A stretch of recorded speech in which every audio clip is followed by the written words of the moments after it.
Pwede nang maging co-owners ng bahay at lupa ang mga same-sex couples. Yan po makasaysayang desisyon ng Korte Suprema. Narito ang report.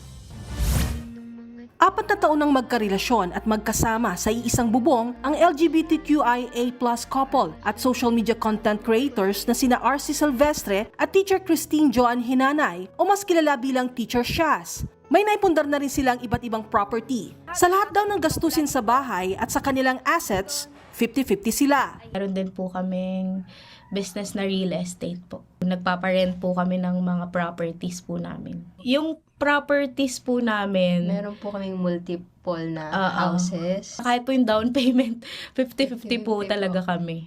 Ayon sa couple, wala silang legal na papeles bilang pruweba na sila ay naghati sa bayad para sa kanilang properties. Ang tanging pinanghahawakan, puso at pangako.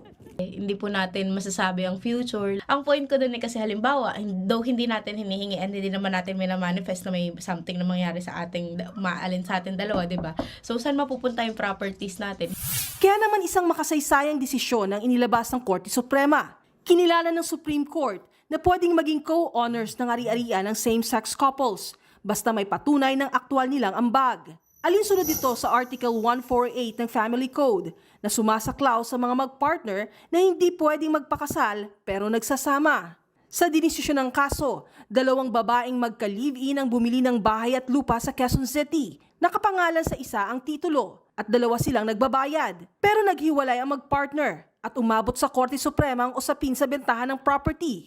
Ayon sa SC, kahit walang batas sa same-sex marriage, may karapatan pa rin kilalanin ang ambag at ari-arian ng mag-partner. Sabi pa ng mga maestrado, panahon na para kumilos ang Kongreso para mas malinaw na maprotektahan ang karapatan ng same-sex couples. Patunay ang desisyong iyan na kapag may ambag, may katapat na karapatan. Masayang Rainbow Rights Philippines sa SC ruling, pero sana raw ay may mas malaking pagpapahalaga pa para sa LGBTQIA+ members. Yes, we are happy, a little bit happy that the court saw us as couples, but we hope in other opportunities and cases makita rin ng korte, hindi lang ng korte, siguro pati ng pamahalaan, na pwede naman kami kasing ikasal para hindi na lang legal gymnastics yung kailangan nating gawin.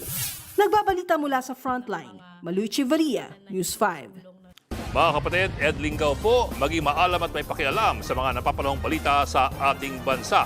Para sa mas malilimang pagtalakay at paghimay sa mga issue at headlines, mag-follow at mag-subscribe sa social media pages ng News 5.